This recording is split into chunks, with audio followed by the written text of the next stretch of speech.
Hello guys, இந்த வீடியோவில் வந்து நம்ம செகண்ட் சி போக போகிறோம்.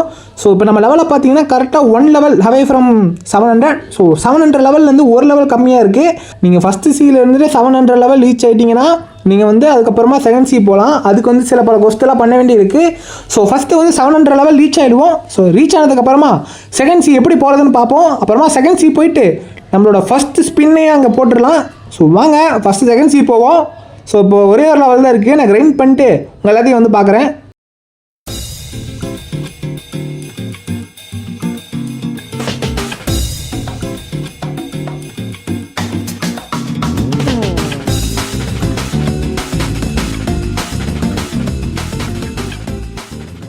ஸோ இவன் தான் கைஸ் கடைசி என்பிசி. ஒரு வழி இவனையும் அடிச்சு முடிச்சாச்சு. இப்போ வந்து நம்ம லெவலில் பார்த்தீங்கன்னா உங்களுக்கே தெரியும் 700 லெவலு ரீச் ஆகிட்டோம். ஸோ இப்போ இந்த மெசேஜே வந்திருக்கும், congratulation for reaching 700 level, you are ready to go for next world. So talk to the directive at the prison. So பிரிசனில் போயிட்டு நம்ம அந்த டிரெக்டிவ் கூட வந்து பேசணும் அப்படின்னு சொல்லியிருக்காங்க. சரி இப்போ வாங்க பிரிசனுக்கு போகலாம். ஸோ எப்படியும் ஒரு வழியாக ஃபஸ்ட் சியை முடிச்சிட்டோம். ஒரு வழியாக வெற்றிகரமாக கம்ப்ளீட் பண்ணிட்டோம். எல்லா ஃபைட்டிங் ஸ்டைலு எல்லாமே வாங்கியாச்சு. ஸோ இப்போ நம்ம பிரிசனுக்கு போயிட்டு அந்த டிடெக்டிவ் கிட்ட போய் பேசுவோம். வாங்க அங்கே போயிடலாம். ஸோ கைஸ் பிரிசன் வந்துட்டோம். ஸோ பிரிசன் வந்துட்டு கரெக்டாக இந்த வாசல்லே இருப்பாப்புல இந்த டிடெக்டிவ். ஸோ இருங்க காட்டுறேன். இவர்கிட்ட போயிட்டு என்ன சொல்கிறான்னு பார்ப்போம். எனக்கு தெரிஞ்சு ஏதாவது பாஸ் ரிவீட் பண்ணதாக சொல்லுவார். ஸோ இவர் தான் அந்த டிடெக்டிவ். ஸோ இந்த என்பிசி கிட்ட போய் தான் நம்ம பேசணும். இப்போ இவர் என்ன சொல்கிறான்னு கேட்போம் வாங்க. ஸோ இவர் என்ன சொல்கிறாரு அப்படின்னு பார்த்துட்டிங்கன்னா, டான்ஸ் வான் வந்து ஓடி போயிட்டான். அவன் இந்த உலகத்தை கைப்பற்றுவதற்கு முன்னாடி எங்களுக்கு அவனை பிடிக்க ஒரு ஹெல்ப் வேணும். எனக்கு கடைசியாக கிடைச்ச தகவல் படி அவன் வந்து அந்த ஐஸ் அட்மிரல் கூட தான் அந்த ஃப்ரோசன் வில்லேஜில் ஒளிஞ்சிட்டு இருக்கான் அப்படின்னு சொல்லி எனக்கு தகவல் வந்திருக்கு. ஸோ இந்த கீயை எடுத்துகிட்டு போய் நீ அந்த ஐஸ் அட்மிரல் அடித்து துவம்சம் பண்ணிவிட்டு அவங்ககிட்ட என்னன்னு சொல்லி கேட்டுட்டு வா. ஸோ இந்த டிடெக்டிவ் என்ன சொல்கிறேன்னு பார்த்துட்டிங்கன்னா, இந்த டான்ஸ் ஒன் வந்து தப்பிச்சு போயிட்டான். கடைசியில் வந்து இந்த ஐஸ் அட்மிரல், ஸோ ஃப்ரோசன் வில்லேஜில் இருக்க ஐஸ் அட்மிரல் அவரு கூட தான் இந்த டான்ஸ் ஒன் வந்து ஒளிஞ்சிட்டு இருக்கான். நீ அவனை போய் டிஃபீட் பண்ணு, அப்போ தான் உனக்கு வந்து இன்ஃபர்மேஷன் கிடைக்கும் அப்படின்னு சொல்கிறாப்புல. இப்போ நம்ம வந்து ஃப்ரோசன் வில்லேஜ் போயிடலாம். ஸோ ஃப்ரோசன் வில்லேஜ் வந்துட்டோம். ஃப்ரோசன் வில்லேஜ் வந்துட்டு கடைசியாக நம்ம இந்த அந்த கேவுக்குள்ளே வந்தோம் இல்லையா, கேவுக்குள்ளே வந்துட்டிங்கன்னா இந்த இடத்துல ஒரு டோர் மாதிரி இருக்கும். ஸோ இந்த டோர்கிட்ட வந்துட்டு இந்த கீயை கையில் எடுத்துகிட்டு இப்படி வச்சிங்கன்னா இந்த டோர் வந்து ஓப்பன் ஆகிடும். ஸோ இந்த டோர் ஓப்பன் ஆனதுக்கப்புறம் நீங்கள் உள்ளே போனீங்கன்னா இந்த இடத்துல வந்து இந்த ஐஸ் அட்மிரல் இருப்பான். ஸோ இவனை போட்டு இப்போ பொழந்தோன்னா இவன் வந்து எல்லா இன்ஃபர்மேஷனும் நமக்கு சொல்லிடுவாப்புல. ஸோ இவனை பொழந்து முடிச்சுட்டு உங்களை வந்து பார்க்குறேன். ஸோ ஒரு வழியை அவனை அடிச்சாச்சு. இப்போ இவன் என்ன சொல்கிறான்னு அப்படின்னு பார்த்துருவோம். ஸோ இவன் என்ன சொல்கிறான் அப்படின்னு பார்த்தீங்கன்னா, well I lost, it happens to best of us, I am assuming you were sent here because of my little encounter with Swan. நீ ஸ்வானை பற்றி தெரிஞ்சுக்க தானே என்கிட்ட வந்திருக்க அப்படின்னு கேட்குறான். ஆமாம் அதே தான் எக்ஸாக்ட்லி. ஸோ இப்போ என்ன சொல்கிறேன்னு பார்த்தோன்னா, என்னால் அது சொல்ல முடியாது. ஜஸ்டிஸ் வந்து ஒருத்தவங்களோட கண்ணோட்டத்துக்கு ஏற்ற மாதிரி வந்து அந்த நியாயம் வந்து மாறும்.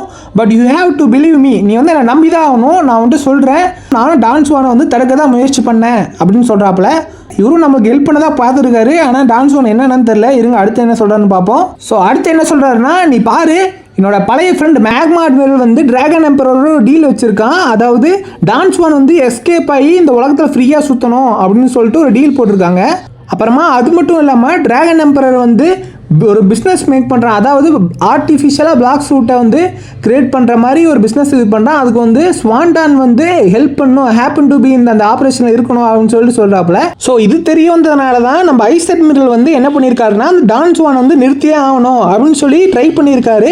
ஆனால் நம்ம டான்ஸ் வானோட ஃப்ரூட் வந்து ஸ்ட்ரிங் ஃப்ரூட்டு, அதனால் அவனால் காற்றுல வந்து வேகமாக போக முடியும். அதனால் இவரால் வந்து அந்த வேகத்துக்கு ஈடு கொடுக்க முடியல, அவனை நிறுத்த முடியல அப்படின்னு சொல்லி இவரை வந்து அவனை எதுவும் பண்ண முடியாமல் இங்கே வந்து ஒழிச்சுக்கிட்டாரு.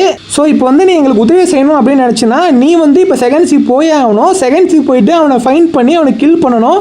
எனக்கு தெரிஞ்சு வந்து அவன் ஹைட் ஆகி தான் இருப்பான், எதனா ஒரு இடத்துல வந்து ஒளிஞ்சிட்டு இருப்பான். ஏன்னா ஆல்ரெடி ரெவல்யூஷனரி ஆர்மி வந்து அவன் தேடிட்டு இருக்காங்க. அதனால அவன் வந்து எங்கன்னா ஒரு இடத்துல ஒளிஞ்சிட்டு தான் இருப்பான். நீ வந்து அவனை கண்டுபிடிச்சி எப்படியாவது டிஃபீட் பண்ணு அப்படின்னு சொல்கிறாங்க. ஸோ இப்போ வந்து நம்ம திருப்பி போயிட்டு அந்த பிரிசனில் ஒருத்தரை பார்த்தோம் இல்லையா, ஸோ இப்போ திருப்பி போய் அந்த பிரிசனில் இருக்க அவர்கிட்ட போய் பேசணும் அப்படின்னு சொல்கிறாங்க. ஸோ இப்போ அங்கே போய்டுவோம் திருப்பி.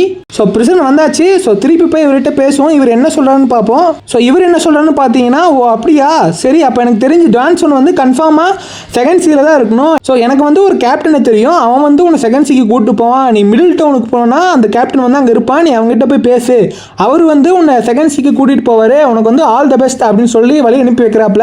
ஸோ நன்றி டிடெக்டிவ். சரி இவருக்கு வந்து ஒரு பேரை வச்சுருவோம். இனிமேல் இவர் பேர் டிடெக்டிவ் மாமா. ஸோ செகண்ட் சி போகிறதுக்கு இப்போ நம்ம மிடில் டவுன் வந்தாச்சு. ஸோ மிடில் டவுன் வந்தீங்கன்னா கரெக்டாக இந்த இடத்துல இந்த இடத்துல வந்து இந்த கேப்டன் இருப்பார், எக்ஸ்பீரியன்ஸ்டு கேப்டன். ஸோ இவர்கிட்ட நம்ம பேசணும். ஸோ இவர் என்ன கேட்குறாருன்னா, என்னால் இந்த செகண்ட் சி கூப்பிட்டு போக முடியும், நீ அங்கே போக விருப்பமாக இருக்கே அப்படின்னு கேட்குறாரு. ஆமாம் விருப்பமாக இருக்கேன், அங்கே போய் அந்த டான்ஸ் ஃபோனை அடித்து துவைக்க போகிறேன் அப்படின்னு சொல்லிட்டு போகலாம். ஸோ டெலிபோர்ட் ஆகுது.